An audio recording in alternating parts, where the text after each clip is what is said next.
Hello YouTube chess lovers, this is Gunjan here, and today I'm going to discuss with you some interesting analysis about bishop sacrifice on h7, which is also known as a Greek gift. Let's start with a game which I have recently played on internet. It starts with a French defense, and at this position black has castle on the king side. Now if you can look at the black's position over here, this knight on e7, and what it does is actually weaken somewhat h7 square. And today in my rest of the videos I'm gonna show you how this bishop sacrifice on h7 gonna work for the white, and it will help the white to win the game. So let's say bishop sacrifice on h7 and king take this bishop, and now white will come with a knight check. And there are four square where black king can escape. From them, two are really bad. If the king is moved to the h8 square, queen will coming on the h5 square, and this is mate in two. So that's not good. And if the king is coming on h6 square, it will mat with a discover check, and black loses the queen.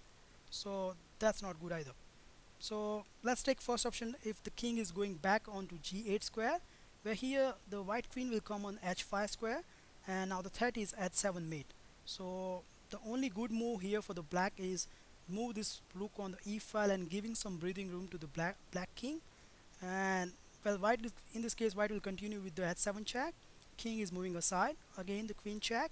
Now this time knight is coming in between, and white will give the knight check, and where king is moving on e7 square, and he will meet up with a bishop check. Now there are two ways to block this check. First is moving the f pawn further, which will mat by the queen check, and this is mate. And another option is if the knight is coming in between, this bishop check is really deadly because king has no space to escape. So black has to take this bishop, and black will be made by this queen. So that's a g8. Now what happens if the king is moving further, which is g6 square? Well, here h4 is really deadly because h5 is coming, and you can already see there's no place for escaping the black king because it is surrounded by it is like its own pawn structure.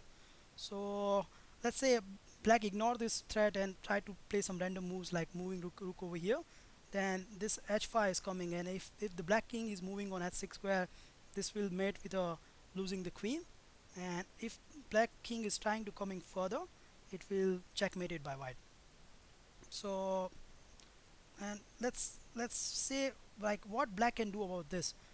But unfortunately in this position black has no move, no pieces are capturing that h5 square. So the at most is this rook can come on the h file, and anyways white will give a check to the black king. And if the black rook take this pawn, this queen check is really deadly because white has to, there's one square to escape, and it will checkmate it here. So let's take another example. Now if you can look at the black's position over here, the knight is on d7 rather than in previous game it was on e7 square.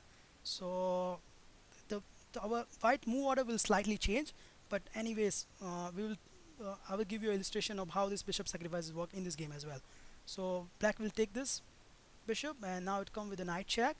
And again there's two options. First, king will go back. In this case, queen will come on the h5 square, and again the threat is h7 mate. So rook has to move.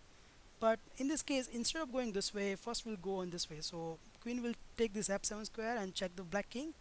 King has to move over here, and again the same move orders according to the previous game. And the point where the black king incoming on the e7 square, this is made. So that's a g8. And if the king is coming further in g6 square, again the white will play the h4 square, h4. And if you can see over here, the white is already castle on the king side, so h4 is somewhat weakened. And if black is thinking he can attack on this h4, but h5 is deadly over here. And let's see how. If the rook is take this pawn, then white has a nice combination of queen and a knight. So what white gonna do is first give the d3 check, and now king has no square to escape, so he has to give this, like cover this check by the f pawn. And here white will take this pawn by en passant, and again for the black there is only one move, so he will take this pawn. Now we will give a check or to the king by moving the queen on f3, and black has to go only to the e7 square. Notice that if the black king is going on the g6 square, then this will met by this queen check, and again if there's only one place, and it will met by the like black loses the queen. So that's not good. So king has to move to the e7 square. So what white gonna do over here is delay the capture of this rook, and it will give a check on the f7 square, and again black king has one square to escape, which is d6, and now the white will capture this rook. And what it does is it's giving a threat to the black, which it will move the knight to the f7 square, and it will fork the king and a queen, so black can't take this pawn. And if you look at the white's position over here, it's materially white is up over here, and it will be a good game for the white. So let's take another good game, which I personally feel that it's a good explanation of Greek gift, because the reason behind is here the queen has moved from his original position. So let's see how it's work out for the white now. So white will again bishop check, and this now the knight check, and again there's two options. If the king is moving back, so the queen check, and if the there's only one way, so the rook has to move on this side, and the move orders are same, and now king is coming on e7 and bishop check. Now if you can look at the black's position over here, black has really one really good square to escape, and so what black gonna do over here is first block this check, and when the queen is taking this g7 square, then black king will run away on the d8 square. And now if someone can look at this position and can say, oh, the white is losing over here, but no, it's not. Let's see how. First white will exchange this queen, and there are two ways to take this queen. First, let's see if the black take this one by knight. Well, in this case white will take this pawn, and you can already see that if this pawn is going further, it will fork the rook and the knight, and not only that, it will give a discover check to the king. So black has to take this pawn, and white will take back with the knight, and you can already see the white is already 2 pawn up over here, and it's a good game for the white. Let's take another option, which king take this queen. Well, again in this case white will take this pawn, and let's say if the black is tried to save the rook, well, again in this case white will move the pawn further, and if again black tries to save the knight, then this is queening, and black will lose the rook, and it will be a good game for the white. So let's say the other option, where the white king is coming further on g6 square. Well, here the h4 is not deadly, because queen is already moved from its original position. So what white gonna do here is putting the queen on the g4 square, and it will force the discover check to the black king. So black has to do something about this. There are two ways to escape from this. First option is f5. Well, in this case there's a nice little move, which is queen move on the h4 square, and what it does is threatening h7 mate here. So the only way to defend is to move this pawn further, where in this case white will continue with the line with queen check, and if the black king take this knight, there's a nice little mate. And let's see if you can find it by your own. You can pause the video and you can find it by your own. I'm going further right now. So what there's a nice little move, it's called f3, and now what it does is it's threatening h4 mate. So let's see if the black rook moves over here, this is mate, so that's not good. And another option is the knight and come in between. Well, again in this case white will move with the h4 check, and if the king moves over here, this is checkmate. And if black knight take this pawn, then this is just checkmate, for delaying checkmate for a while. So now it's check to the king, and if the king moves further, this is checkmate, and if the king moves another way, this is checkmate as well.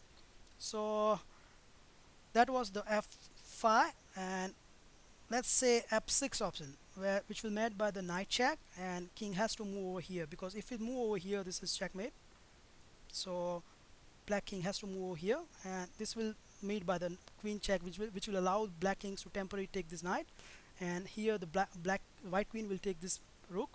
And let's say black couldn't identify the threat over here, and it plays the knight over here, it will simply checkmate the black king. So black has to do something about this checkmate. So first it will capture this pawn, and white will capture back, and if the black capture this pawn over here, white will castle on the queen side. And the threat over here is like, if random moves from the black like this, then this will made with the checkmate.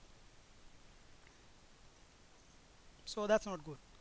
And if the black see this threat, and if it's tried to avoid something, and he's try to do some queen trades, then white will simply avoid this, and this queen is moving over here, and this time checked by the pawn. And let's, if the black king move over here, this is checkmate. And if the black king move over here, the bishop check will allow black kings to go away from the knight. And you can already see that white is really good over here. In fact, white is really better, because you can see this knight is going nowhere. This bishop, this rook is take ages to come out. This queen has really few places to go, and this bishop on a diagonal way is nothing, doing nothing. So initially, white is really good over here. Well, thank you for watching my video, and I'll see you next time. Please feel free to comment on my video. Bye.